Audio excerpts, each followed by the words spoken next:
So today we have Elin Lee to give her assignment presentation. So this is the pointer. This goes forward, and you can use this to point at things like that. Yeah, the bottom one. Yeah. Okay, so you can take it away. Okay. Hi everyone. Today I'm gonna introduce a new quantum algorithm called variational quantum eigensolver.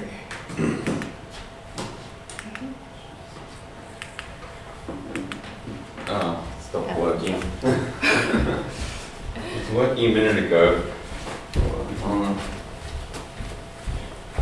Oh, I know why. So, okay, just flick it now. Yeah. Okay, so it'll work. Yeah.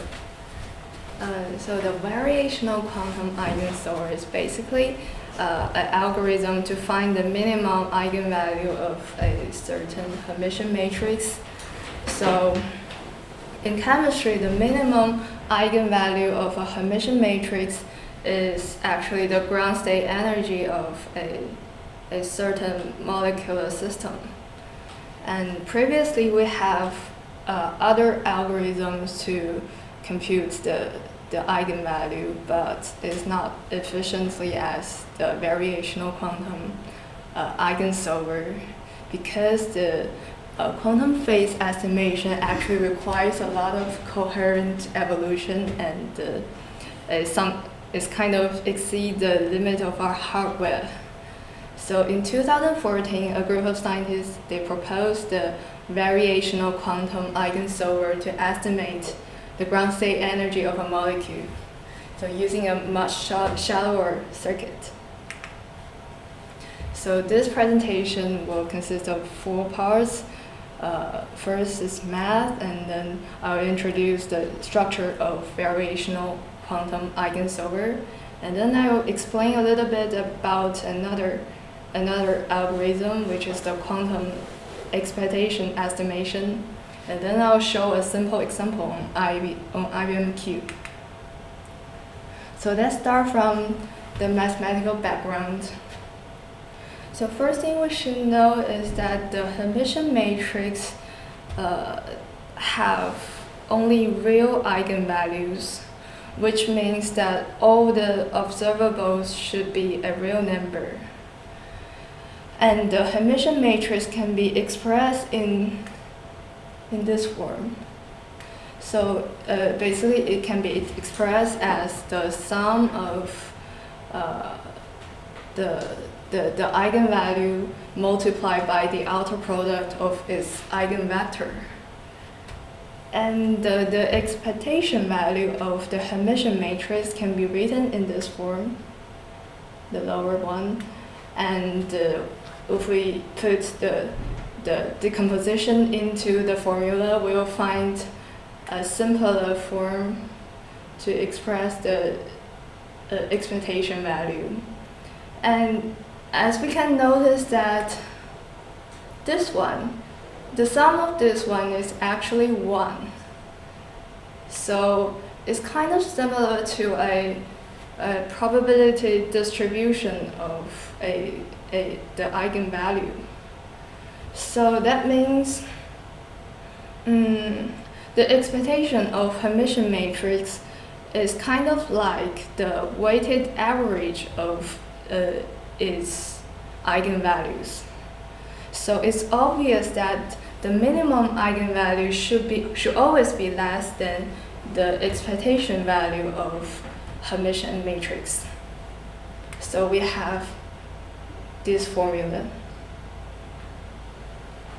And the goal is to find the minimum eigenvalue, so we should always adjust the quantum state phi to find the proper phi, and then let the expectation value of h as smaller as possible, and it's getting closer and closer to the minimum eigenvalue.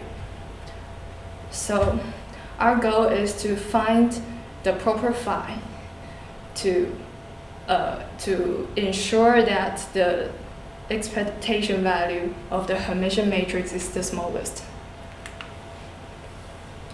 So now it comes to the structure of variational quantum eigensolver. As we see that this algorithm is actually a hybrid algorithm that make use of both the QPU and the CPU. So they use a quantum expectation estimation, which is a algorithm to estimate the expectation. And then we need to use this estimation and fit it into a classical computer and do some optimization.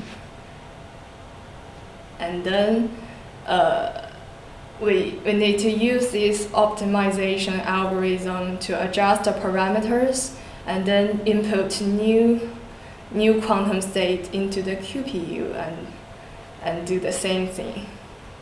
So as we see that the quantum module 1, 2, 3 is actually called the variational form. So variational form is a parameterized circuit with a fixed form. So to my understanding, it's like using a lot of combination of rotation to generate any possible state, to generate an arbitrary state. So we need this gate called U3 gate, this one, and this is actually the matrix. So if we apply this matrix to any of the state, we can actually generate any arbitrary single quantum state. And things are probably the same for the two qubits case. So in the previous slide, when you talked about the quantum module, yeah, what would the quantum module be? Or just what is the quantum module? I didn't quite understand. Actually, I don't quite know what's the quantum module is about, but I guess it's something, some module in this variational form. So we'll explain later. Okay. Okay. So before we do any calculation, I have to explain this algorithm called quantum expectation estimation. It says the Hamiltonian can be written as a polynomial number of terms. Actually, it's this one.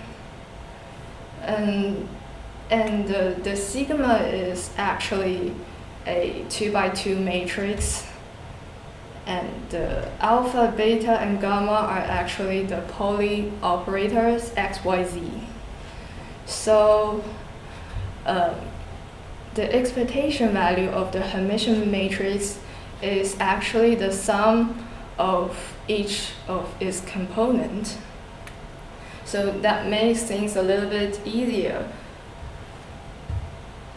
Yeah, it's true. So this type of Hamiltonian appears in all kinds of different physics systems. So, like in condensed matter physics, or you're doing a quantum chemistry problem. But yeah, this is a very common form of Hamiltonian.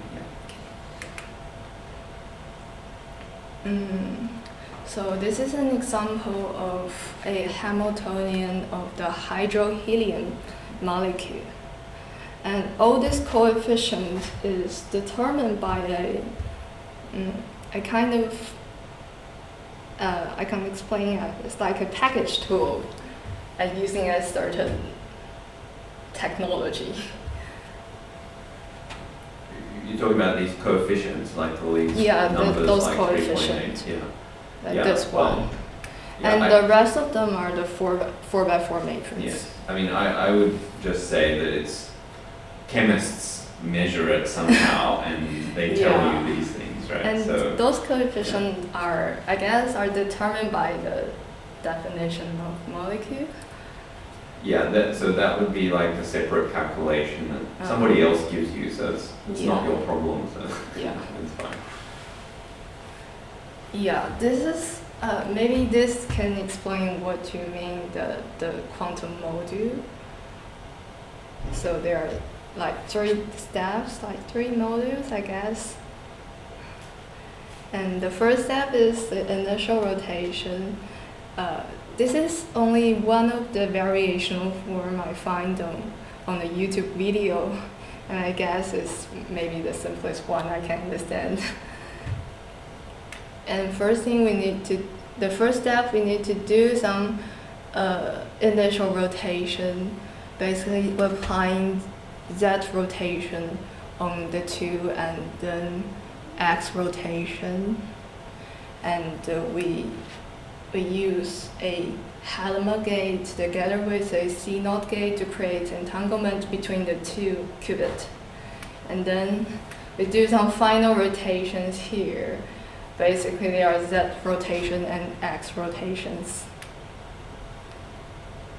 Okay. So this is our a simple example on IBM Q. And this is basically what the circuits look like. As we can see, there are several rotations here and 2 measurements.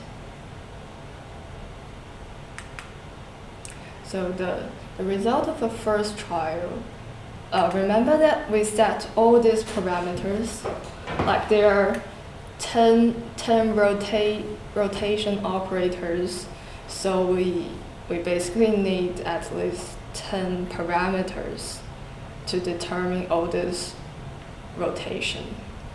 So we set all the parameters to pi over 2, and we did our first trial.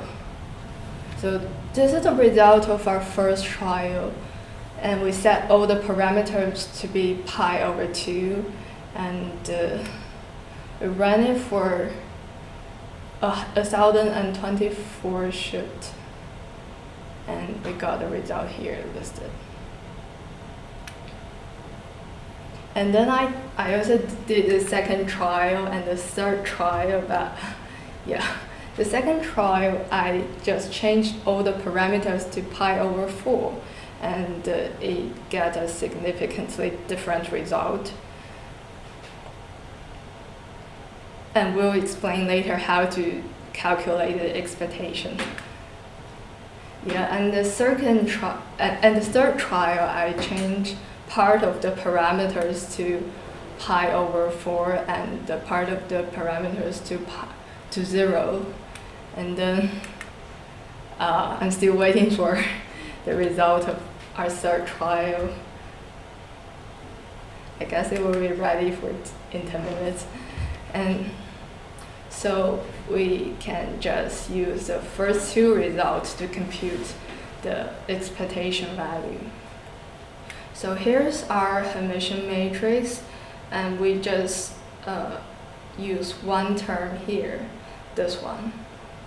So this term is actually a quite simple term, and I sigma z is actually a 4x4 matrix like this one. Yeah, this one.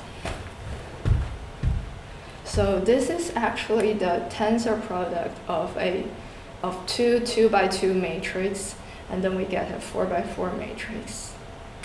And to calculate the expectation value of this matrix, actually it means that if we measure in 0, 0 or 0, 1 base, the outcome should be +1, and if we measure in 1, 0 or 1, 1, the outcome should be -1.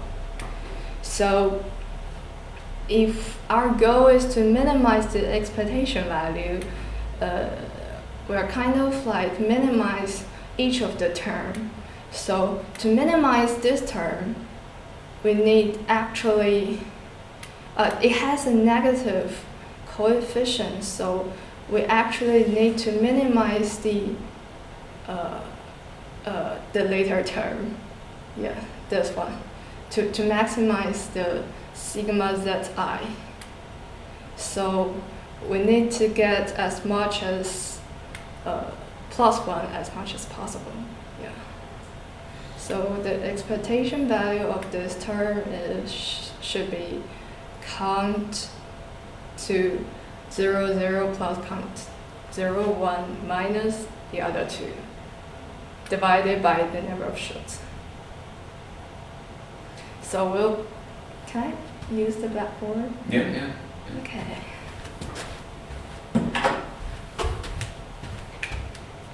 So if we use the result of our first trial, it should be like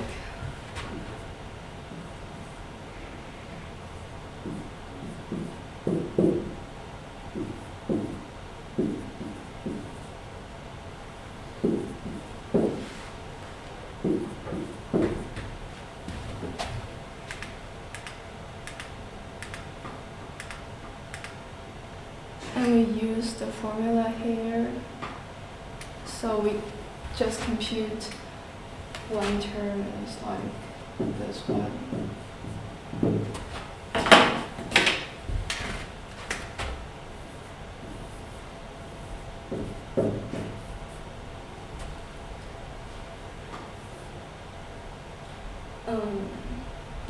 So the expectation value of this term should be count of 0, 0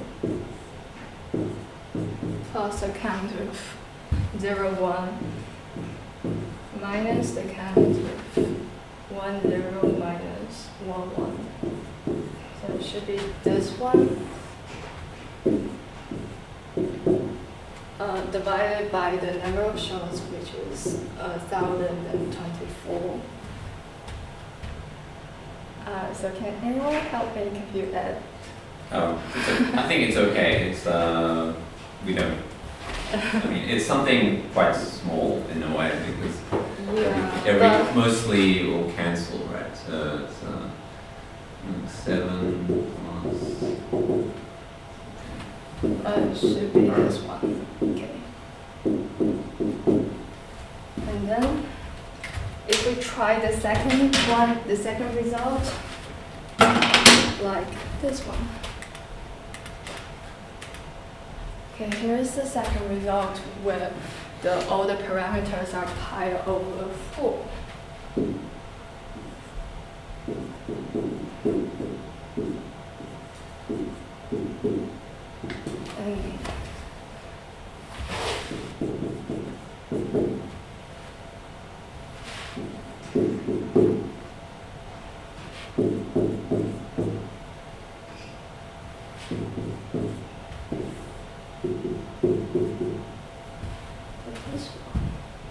And just give me a second. Daniel, can you calculate?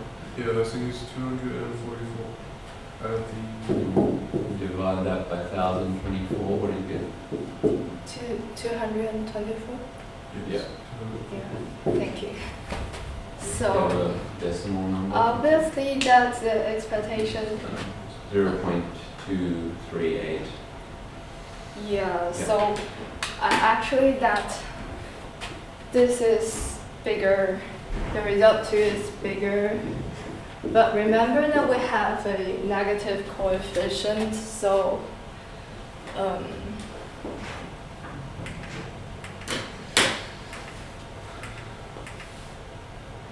remember we have a negative coefficient here. So if we want to minimize this term, we actually need this one to be bigger, right? So this one is more ideal than the first quantum state. So if we can do more gases, and we will get a much more ideal result. So this is basically how we optimize the expectation value. But the optimization algorithm may be much more complicated, and which I don't really understand. Oh, okay. Here's the end of my presentation, and this is the reference. Thank you. Thank you. Yeah, so I think I understand what the quantum modules are now. So it must be all the different terms, right? So maybe you can go back to the slide with the quantum modules and see if we can now understand that figure. Yeah. Okay. So yeah, because it says something like H1, H2, H3, these must be all the different terms. So you just did one, but there's many other terms, right? And then Maybe. so you must actually just have to repeat this circuit Yeah, just a lot of iterate times, way but to with find- different measurements. Mhm. Yeah, I see. Okay. And then so yeah, and then in terms of the circuit, can you just put the circuit up there again? Maybe the next one. Yeah, This that one? Yeah, that one. Yeah. So I guess this step 3 is actually the. What did you choose for the angles in the step 3 part? I just randomly choose those angles because I don't use the optimization algorithm. So I just arbitrarily guess those things. Oh, I see. So we Okay. first Yeah. set. Okay. I was thinking that these last ones, these final rotations, are the rotations to change the basis of the measurement. So if it's like that, then if you want to do a Z measurement, as you were doing for this case here, right? Like in your example, then I think if I interpret what they're trying to do correctly, then I think all these angles in step 3 would just be 0. And then, so it's like the first, step 1 and step 2 are the things to prepare the wave function. And then step 3 is the thing to change the basis of the measurement, because in your Hamiltonian you've got terms like sigma x and something like sigma x, sigma y, sigma z or something like that, right? So sigma z, sigma x and things like that. So to do that one you need to rotate like the second qubit or the first qubit just before the measurement, right? So maybe that's what they were thinking for that, or Maybe. okay, yeah, because I think the way that you did it, you were like, okay, I'm going to do a Z measurement at the end anyway, because you always in the IBM Q, you always do a measurement in the Z basis, and then you treat the whole thing as your wave function generator, right? I think that's the way that you interpret it, but I think maybe there's like actually more parameters than you need. Like, so if you go to the next slide again, like I think the only parameters that you probably need to make an arbitrary 2-qubit wave function, it's probably only the first 2 blocks, I guess. So only 4 parameters? Yeah, maybe. 'Cause it's Yeah. like- Well, yeah. No, maybe there should be more. Yeah, I don't know. Well, you know, I think you were saying at the beginning, like in this method, you may not necessarily try and generate the most general wave function. You might just sort of try within a smaller space. So it may not necessarily be that you do this with the full wave function space, because that would be really like it would, you know, be a huge space, so that you sort of restrict it a little bit to something a bit smaller. Okay, but yeah, it's very interesting. I see. So basically, then to do the full thing, you just did an illustration for one term, but then you do it for all the different terms. You then add them up, find the energy. I think that all these terms may be correlated, so. Yeah, you have to use the same so wave we function. need to balance each of the terms. Maybe the things are much more complicated than this one. Yeah, well, yeah, that's true. So basically, like, you know, what will happen as you change your wave function is that, you know, one term might go up and one term might go down, and then so basically you have to try and balance everything so that everything is small. So, yeah, exactly. questions? Danny? No? I guess the third trial might be ready, so we can just try. Okay, alright.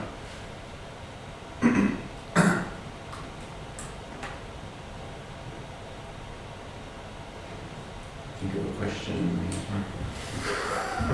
I'll try to start processing. Okay.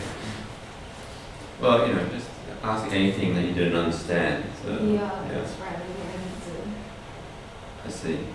That's a graph. So yeah, it's again quite different to the other cases. Yeah.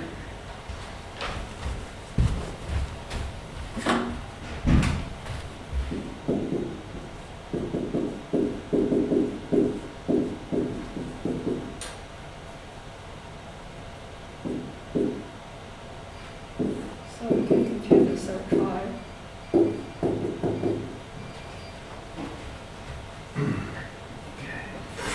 Then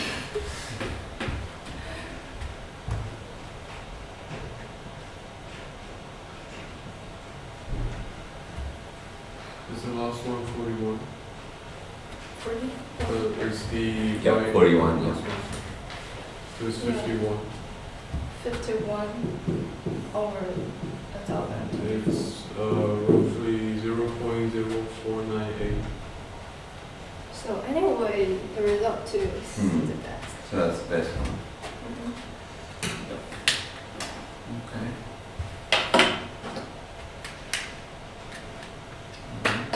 Any final questions? Yes. And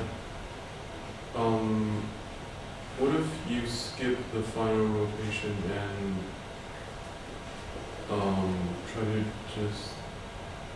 just operate it in the basis that was calculated? Would that I don't know. I'll try.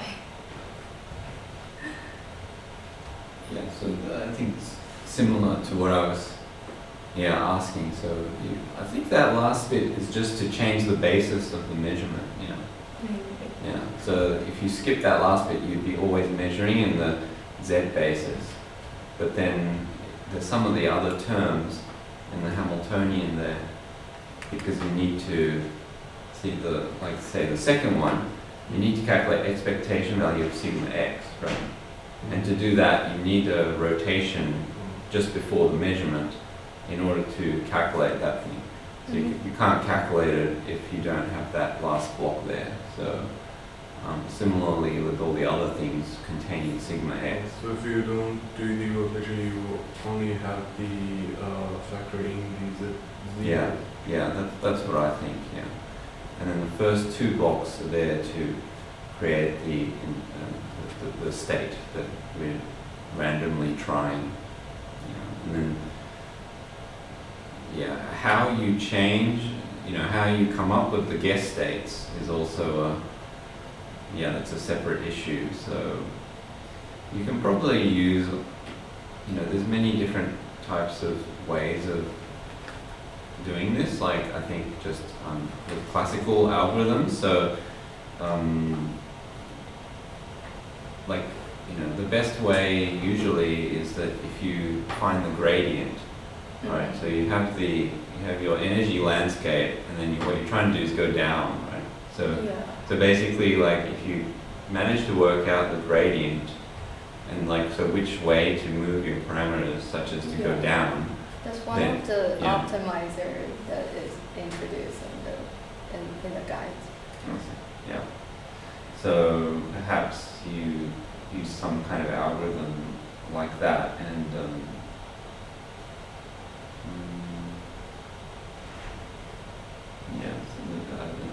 not That's a lot of so familiar with, but I think there'll be ways of doing that. Yeah. Okay, that's great. And then, so in this paper, they did what molecules? Helium. H+? Helium. Hydrohelium. Hydrohelium. Yeah, this is in the Prozos paper, Oh. so I guess. So it's a molecule of helium and hydrogen plus. Mhm.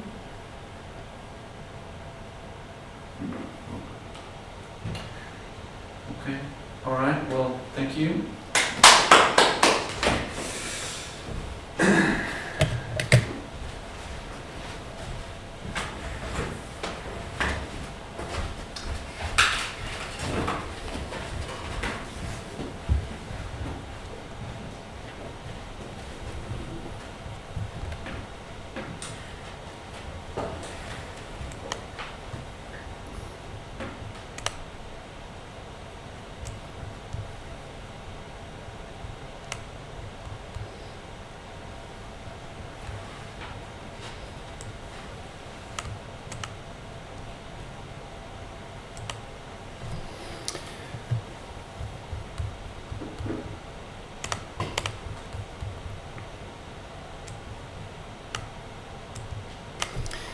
Okay, then we'll continue with possibly the last slide set. So let's just recap shortly. So we're talking about density matrices, and we're going to talk about how to do all the things that we were talking about with the wave function, but in the density matrix formalism, so things like measurements, observables, unitary operations. And so for unitary operations, so we're going to do it sort of in the reverse order of what we did with the wave function, but for unitary operations we know that the state evolves like so. So you apply unitary to the state, it becomes the new state, where it's some exponential of some Hamiltonian. So just looking at the definition of the density matrix, we can already deduce what the right relation is for the density matrix. If you apply a U to this state, then because it's the Ket-Bra kind of construction, so we also need a U dagger on this state, because in this ensemble all these states all evolve with the same unitary. So more generally, a density matrix changes in this way. So you basically apply the U to both the left and the right, where in this case it's the complex conjugate transpose of the unitary applied from the right. I think we did this one. And I think this is where we got up to. So measurements proceed in a very similar way to the unitary. So we know for a state, if you perform a measurement, then you apply this measurement operator. And because the measurement operator is actually, it doesn't preserve normalization, you apply it and you don't necessarily get a normalized state anymore, so that's why we need this factor on the bottom of the square root in order to normalize the state again. So if we just apply the same idea to the density matrix, then because the density matrix, we've got again this Ket-Bra kind of thing, so that means that the measurement operator has to sort of sandwich the density matrix here. So we've got a measurement operator operating from the left here, and then also the M dagger operating from the right. And we also need a normalization factor, again, same reason as for the wave function. So I think in the last lecture set mentioned that the density matrix, one of the properties of a density matrix is that the trace of a density matrix is equal to 1. So when we apply this measurement operator, we need this new density matrix to have this same property, that the trace of the density matrix is equal to 1. So we need to divide also by a factor in a very similar way to here. So the fact that we divide with is, of course, just a normalization factor. So if we take the trace of this thing up here, which is some matrix, but it might not necessarily have a trace of 1. So if we simply just divide by the trace of this stuff up here, then we'll get a valid density matrix. So this whole thing here will have a trace of 1. So rho dash would have a trace of 1. So what is the normalization factor? Well, as I said, it's just the trace of this thing. And I don't know if you guys have learnt these properties of traces. So there's some basic mathematical identities for traces. So if you have a trace of some product of matrices, then this has a cyclic property. So this is equal to CAB, also equal to BCA. Seen this before? Yes. Also, the trace is a the order with any kind of summation. You can always reverse the order of a summation. So, say you got the sum of some bunch of matrices, then this is equal to the sum of the traces. So it's just some basic properties of the trace operation. So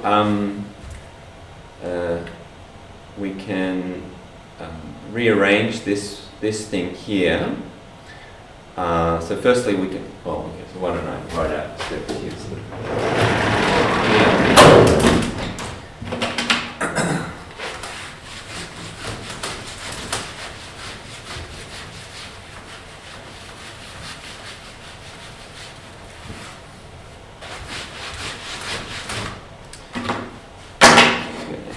So what we want to calculate is the trace of some P N M J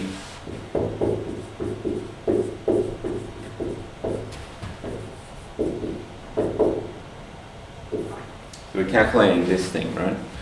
Okay, so we need to look at like where are the matrices here. So this is one matrix, right? And this thing here is another matrix, and this thing here is another matrix. So this is basically a sum of product of three matrices. So let's just use this relation where we can pull out this sum, and we can also pull out this constant factor, because it's just a constant sort of multiplying all these three matrices, right? Okay, so and J. Okay, then we can use this cyclic property of the trace here. So then it's going to be, we're going to move this guy over here. MJ, there we go. MJ, Cyan. Okay, and it's very tempting for me just to go whoop and then just get that. But why is that? Why does that equal to that? Well, if you think about it, what the trace means is to basically take the sum of the diagonal elements, right? So this whole thing here is some matrix, obviously, and whatever that matrix is, so if we've got trace of A, obviously that's equal to the, I should avoid using N, we've already got N, let's use a different letter, so K. So,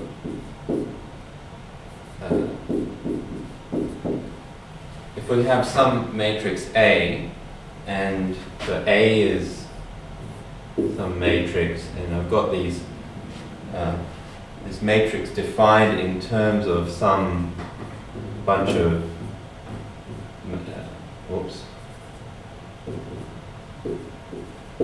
some bunch of basis vectors, 1 to n. So I'm just talking generally here, right?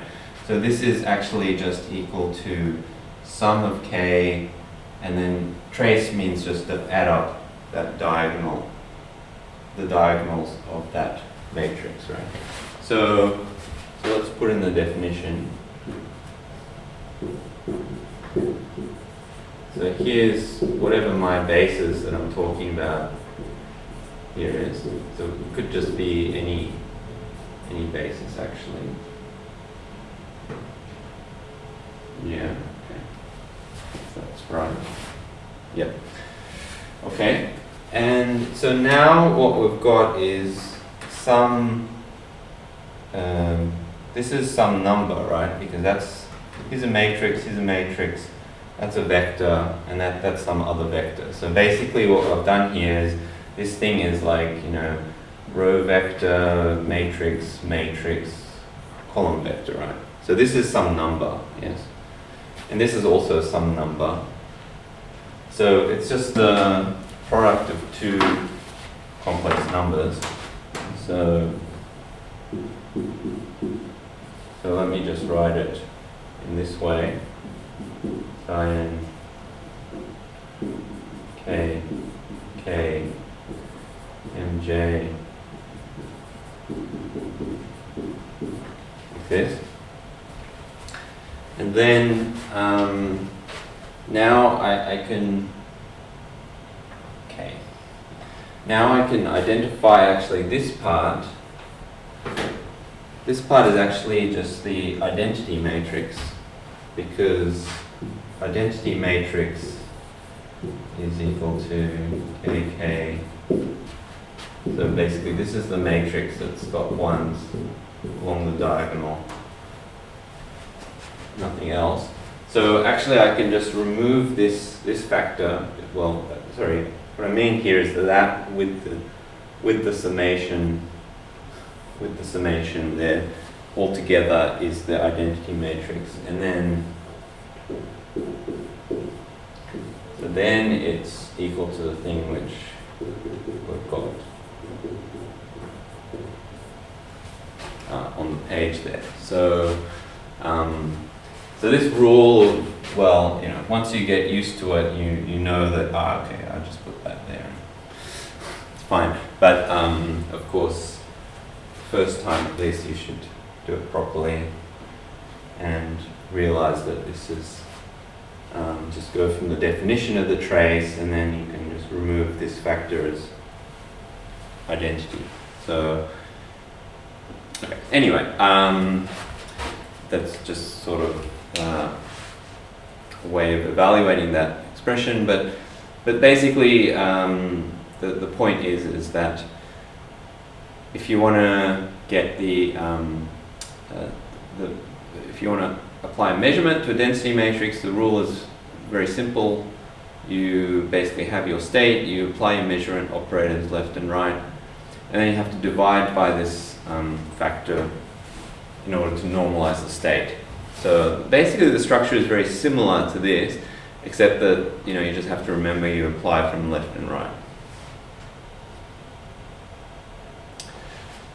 Okay, so that looks very abstract, so let's try a more concrete example.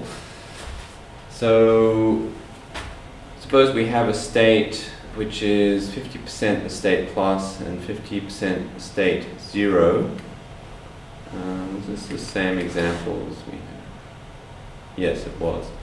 Yeah, so we did, the last lecture, we did this example where we applied an X gate to this same state. So you can reuse this same state if you like, just save you that calculation because it's exactly the same. So the state is 50% plus and then 50% zero, so the state is that. But now we're going to not apply an X gate, but we're going to measure the state in this 0, 1 basis, and we're going to look at the case where we get the outcome 0. So what is a new density matrix? Give you a couple of minutes.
Yep. Let's go. Okay, can I see the last page?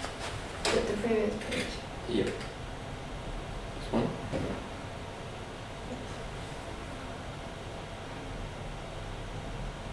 Which formula do you need?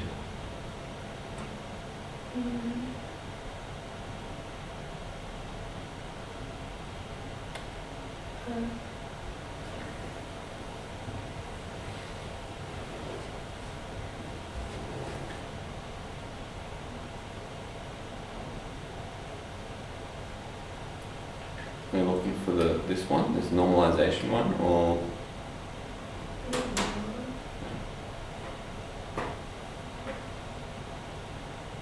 I'm wondering what's the measurement matrix look like? Measurement matrix.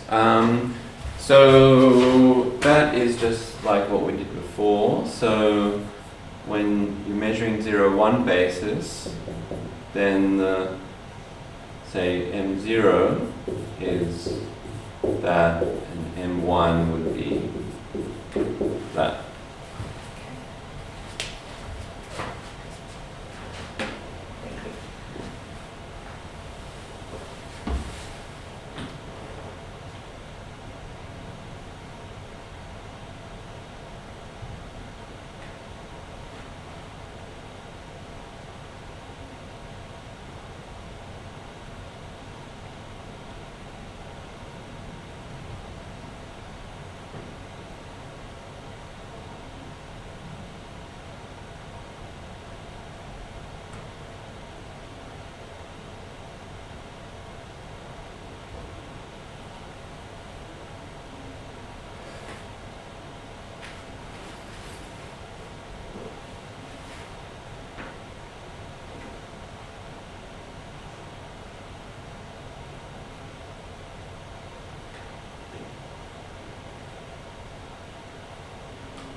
going?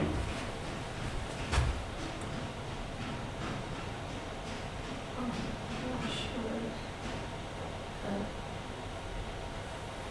You need a hint anywhere? Yeah. So we've got the density matrix. I think we did that already a couple of slides ago. So it's that's the original density matrix, right? And it's measured in 0. So we're talking about that, right? Yeah. And then so we just have to calculate n0 row, n0 dagger. Yeah. And we can write this in matrix notation. What is this in matrix notation? The upper left is 1. Yeah, Yes. that's right. And so we just have to do this matrix multiplication. And then the M0 transpose is Still same. Okay, so we just basically do that matrix multiplication, and don't really have the working, but well, what you can sort of see is that after you multiply this matrix by that matrix, it just sort of kills this second column, I think, because this being 0. Yeah. So this second column, when you multiply by 0, 0, it's all 0. Right? When you multiply by 1, 0, then you just get the first column. And then likewise, if you multiply this matrix by this one, then I think the only element that survives the first row. it's just this first element here. So that survives, but this column is all 0, and this 3, 1 times 0, 0 is also 0. So that's the final matrix, and you can see that this is not normalized, right? Because the trace of this is not equal to 1. Yeah. What is the trace of this? 3 over 4. Yeah, 3 over 4, yeah. Exactly. So 3/4. So just to renormalize this, we need to get, we just divide this by 3/4. And then so after you divide by 3/4, obviously this just becomes that.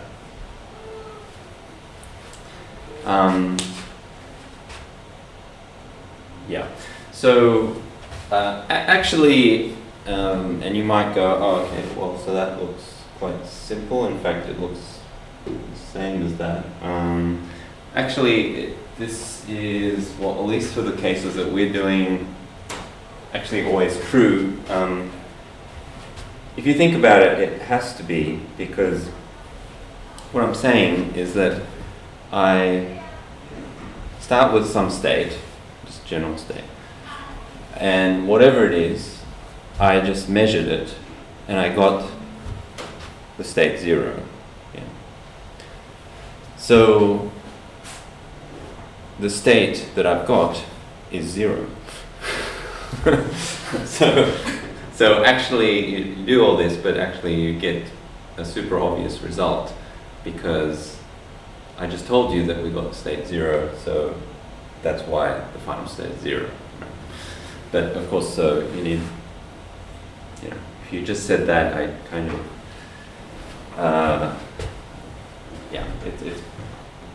what I wanted you to do is actually walk through the maths and get that same sort of obvious result. But yes, that's basically the content of basically what we're doing.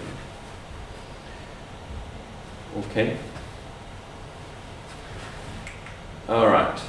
Okay, so let's move on to observables. So we were also talking about observables with the wave function. And if you remember, well, observables originally come from doing things like you perform a measurement in a particular basis, and then you average over some values according to probabilities, exactly like in your talk.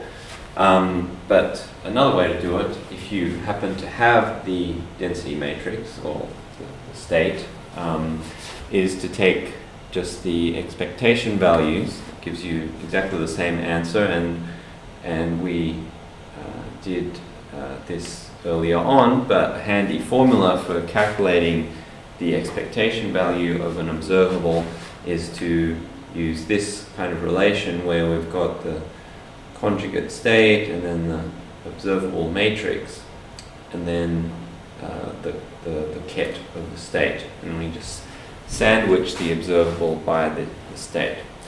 And so what is the analogous relation for the density matrix? Well, we can more or less just do it by analogy, because remember, the density matrix, ultimately the definition is always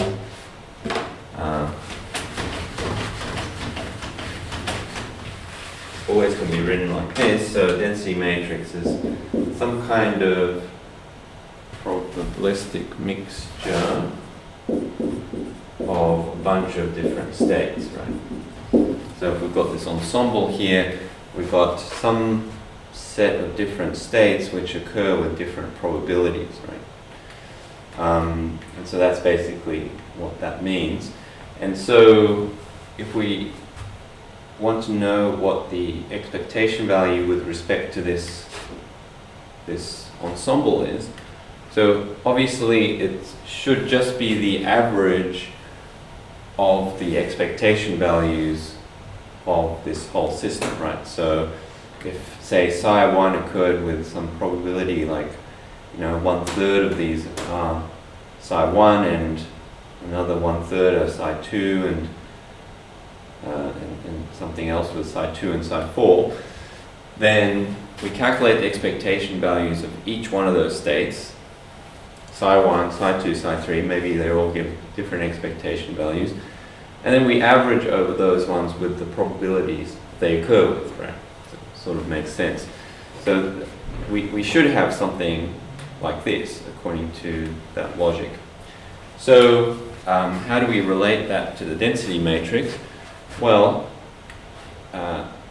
if we actually do calculate this thing here, which is the trace of the observable matrix times by the density matrix, then we actually get this same result. And so let me show you how that works. It's very similar to this one, actually.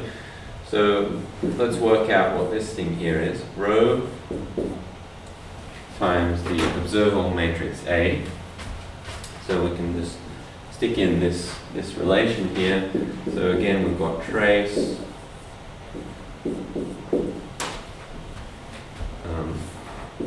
cyan times A. So we kind of do the same types of tricks that we did up there. So we pull out the sum because the trace of the sum is the same as the sum of the traces. And we can also pull out this constant then, and then we're just left with doing the trace of the product of these two matrices. This. And by the way, actually it doesn't matter if you did trace of A row, because of this cyclic property of the traces, which I've rubbed out now. But if you just got two matrices, you can reverse the ordering of this, so long that you have the cyclic property still intact. Then you can also do trace A row, it wouldn't matter. And so now we've got this trace of this density matrix of individually one of these states times by A, And we can just do the same thing as we did over here. So we just, using with just the definition of the trace, we take the diagonal elements of these two matrices.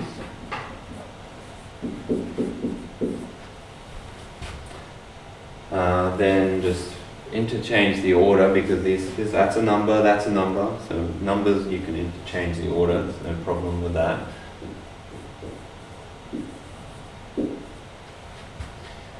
So psi n a k k psi n, and then this bit here together with the sum is the identity matrix, so we can get rid of that and just directly calculate it.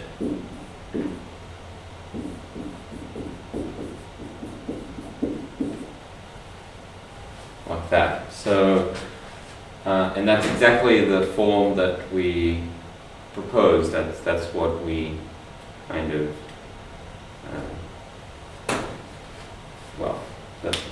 I would say that, you know, this has to be more, that's the definition of what the expectation value has to be, and then we can deduce that mathematically that expression on the right here is the same as this thing with the trace. So I consider that to be the definition, and this to be kind of just an equivalent form to write the same expression. Okay. Right. So that's observables. Say calculate observables.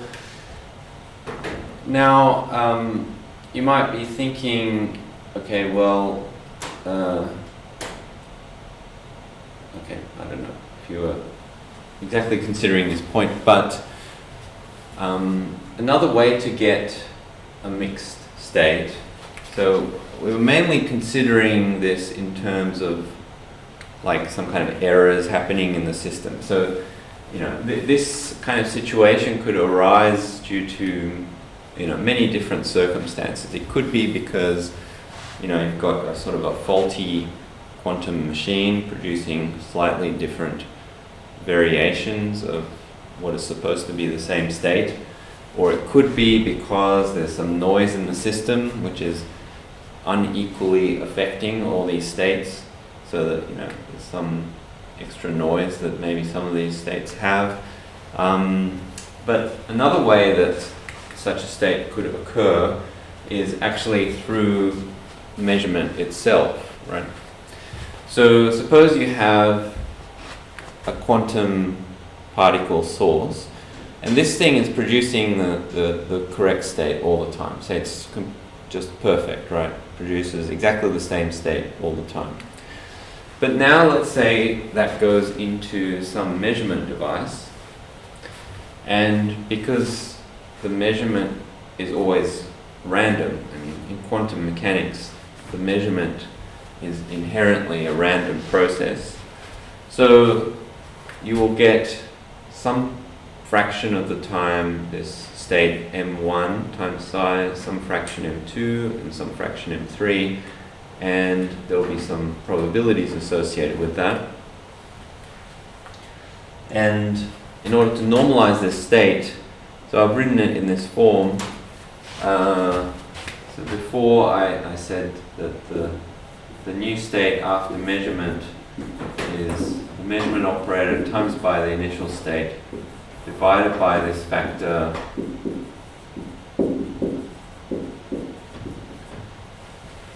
that's the form that I wrote before. In fact, this thing underneath the square root is the probability. I wrote this before, but just as a reminder, this is also the probability of that occurring.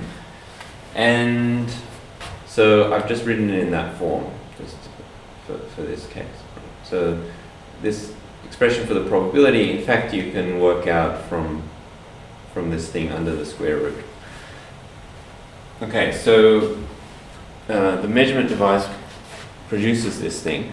And now let's say that that's this collection of different states, and because this thing is spitting out all these states, we've now actually got this ensemble, but the ensemble is because you performed the measurement, and so some of them are, you know, in the first one, some of them in the second one, some of them in the third one, and so that's how you get this sort of mixture of different states, right?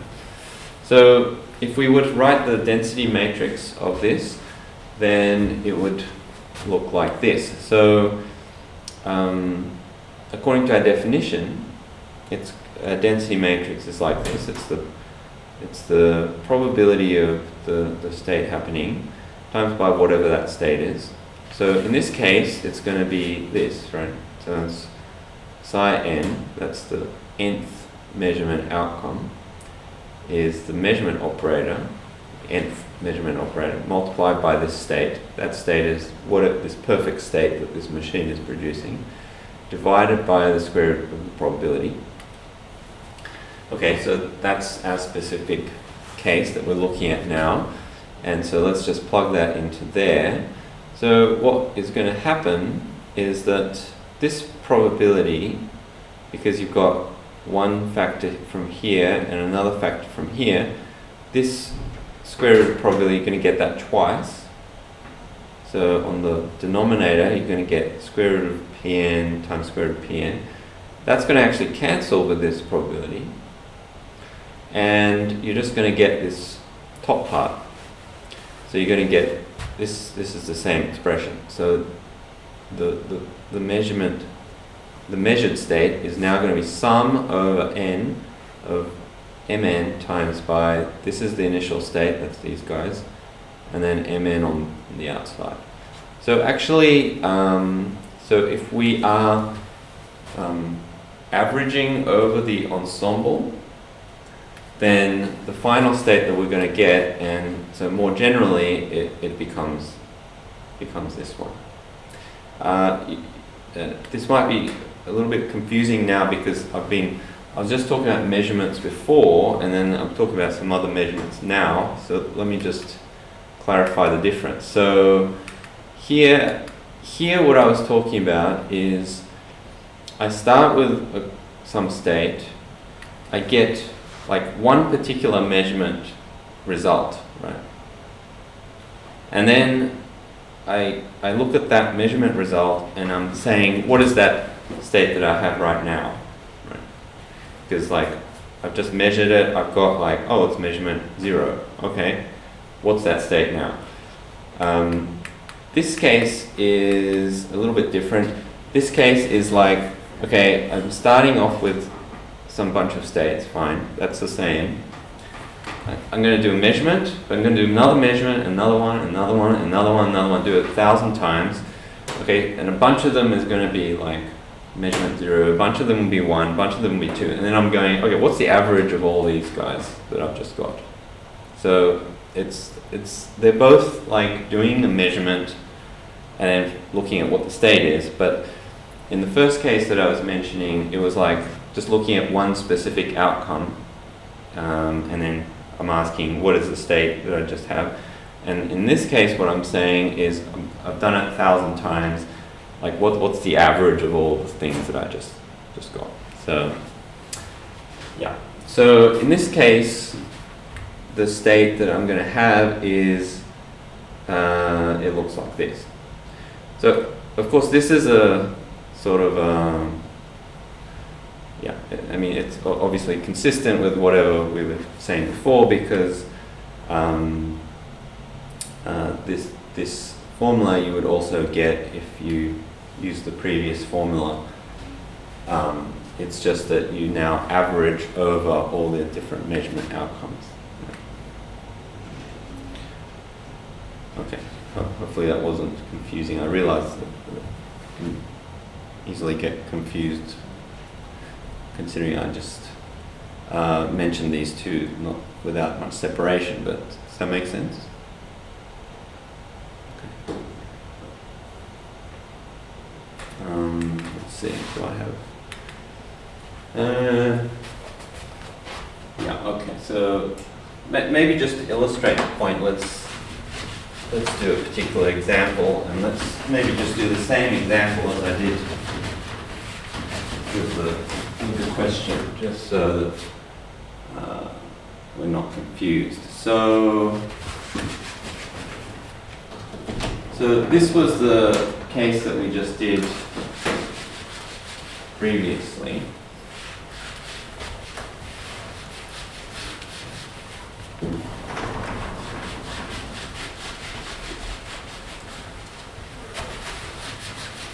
Okay, so what happened there was that this was our initial state, right?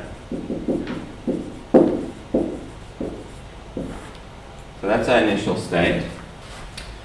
And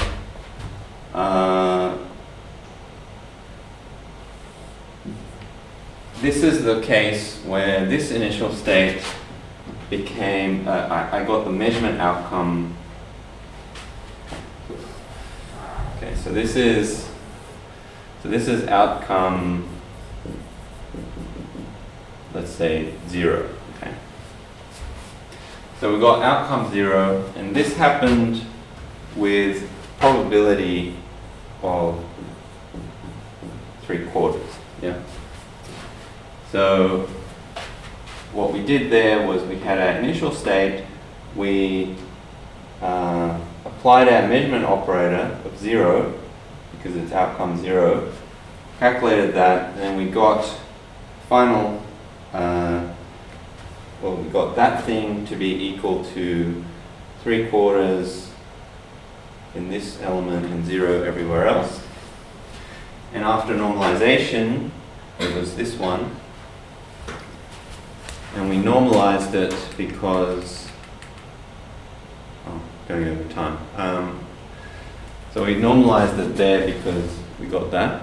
So we just divided it by 3/4 to get that. Okay. And for the case with outcome 1, what we're going to do is it's going to be M1 row, M1 diagonal. So the matrix that we're going to have is like this.